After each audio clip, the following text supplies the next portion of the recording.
Rajasthan police के एक सिपाही की अपनी साली को देखकर हो जाती है नीयत खराब। नीयत खराब भी क्यों ना हो, साली उसकी बला की खूबसूरत थी और वो जैसे तैसे करके उसको हासिल कर लेता है, उसके साथ शारीरिक संबंध बनाता है। और एक दिन उसकी पत्नी उनको आपत्तिजनक स्थिति में नग्न अवस्था में रंगे हाथों पकड़ लेती है और फिर हो जाता है कत्ल। और कत्ल की गुत्थी सुलझाने में लग जाते हैं 110 दिन। नमस्कार दोस्तों, कहानी की शुरुआत होती है राजस्थान के बूंदी शहर से। वहाँ अभिषेक शर्मा नाम का सिपाही शाम को अपने घर वालों से, अपनी माँ और अपनी बहन से ये कहकर निकलता है कि मैं ड्यूटी पे जा रहा हूँ, तुम खाना खाकर सो जाना, मेरी चिंता मत करना। वो लोग ऐसा ही करते हैं, वो खाना पीना खाकर सो जाते हैं। लेकिन हर सुबह वह अपने घर लौट कर आ जाता था, लेकिन उस सुबह वह अपने घर लौट कर नहीं आया और सुबह की हो गई शाम। तो उसके घर वालों को चिंता सताई कि हमारा बेटा क्यों नहीं आया। तो उन्होंने उसके फ़ोन पर कांटेक्ट करने की कोशिश की, लेकिन उसका फ़ोन स्विच ऑफ था। फिर उन्होंने पुलिस विभाग में फ़ोन किया कि भाई अभिषेक शर्मा ड्यूटी पर आया था, अभी तक घर नहीं आया है। तो उन्होंने बोला कि अभिषेक शर्मा तो ड्यूटी पर कल आया ही नहीं। तो उसके घर वालों के पैरों के तले से ज़मीन खिसक गई। तो उन्होंने बोला घर से तो यही कह के निकला है कि मैं ड्यूटी पर जा रहा हूँ, आप उसकी जांच पड़ताल करिए, कुछ ऊंच नीच तो नहीं हो गई है। जब 2-3 दिन गुजर जाते हैं तो उसके घर वाले पुलिस कंप्लेंट करवा देते हैं और मामला एक पुलिस वाले की गुमशुदगी का था। तो पुलिस जोरों शोरों पर इस केस में जुट जाती है। पुलिस उसके नंबर को सर्विलेंस पर डालती है और उसकी कॉल डिटेल को खंगालती है। फिर पुलिस वाले उसकी आखिरी लोकेशन देखते हैं। उसके आखिरी लोकेशन होती है सवाई माधोपुर में एक विजयगढ़ का किला है, उसमें उसकी आखिरी लोकेशन होती है। फिर पुलिस वाले वहीं जाकर तफ्तीश करते हैं और उसके घर वालों से भी बात करते हैं कि सवाई माधोपुर में उसकी आखिरी लोकेशन है। तो उसके घर वाले बताते हैं ये तो उसकी ससुराल है। फिर शक के घेरे में उसकी बीवी आ जाती है। पुलिस पड़ताल के लिए वहां पहुंचती है। वहां जाके पता चलता है कि उसकी बीवी तो उससे तलाक लेना चाहती है और अकेले ही अपने मायके में रह रही है। तो शक ज़्यादा गहरा जाता है कि भाई ये तलाक क्यों लेना चाहती है। पुलिस उससे जांच पड़ताल करती है और पूछती है कि तुम तलाक क्यों लेना चाहते हो। तो वह पुलिस वालों को यह कहकर टाल देती है मेरा जाति मामला, आप इसमें दखल अंदाजी ना करें।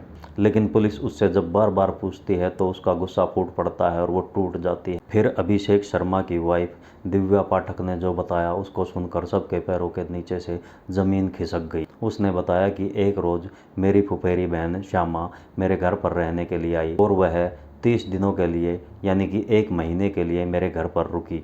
और एक दिन मैं देखती हूँ कि मेरा पति और श्यामा मेरे ही बेडरूम में नग्न अवस्था में आपत्तिजनक स्थिति में एक दूसरे के ऊपर नीचे थे। जब मैंने यह दृश्य देखा तो मेरे पैरों के नीचे से ज़मीन खिसक गई और मैंने उसी दिन फैसला कर लिया कि मुझे इस इंसान के साथ नहीं रहना है और मैं अपनी बहन श्यामा को वहाँ से लेकर आ गई। फिर मैंने श्यामा से पूछा कि तूने अपनी ही बहन का घर उजाड़ने की क्यों सोची, कहीं और मुंह मार लेती। तो श्यामा ने बताया वह अपना पुलिस का रौब दिखाता था और उसने मेरे साथ ज़बरदस्ती ऐसे संबंध बनाए हैं। श्यामा थी भला की खूबसूरत, एकदम ऐश्वर्या राय जैसी उसकी आंखें थी और उसका गठीला बदन देखकर अच्छे अच्छों की नीयत खराब हो जाए। ये तो एक मामूली सिपाही था। फिर पुलिस का शक श्यामा की तरफ चला जाता है।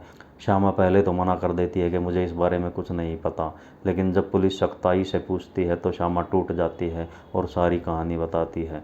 फिर श्यामा ने बताया कि मैं नावेद से शादी करना चाहती हूँ और यह बार बार हमारे बीच में आ रहा है और ज़बरदस्ती मेरे से संबंध बना रहा है। जब मैंने ये बात नावेद को बताई तो नावेद ने बोला कि उसे विजयगढ़ के किले में बुला लो, फिर मैं देख लूँगा।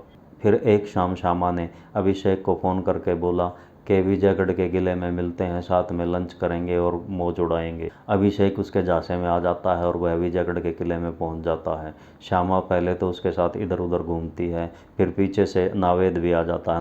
नावेद के हाथ में रोड होती है। वैसे तो अभिषेक कद काठी में नावेद से काफ़ी तगड़ा था, लेकिन नावेद पूरा जोर लगाकर पीछे से उसके सर पर एक रोड का प्रहार करता है और अभिषेक वहीं लौट जाता है। उसके लेटने के बाद नावेद एक के बाद एक उस पर रोड से वार करता है और वह वहीं ढेर हो जाता है।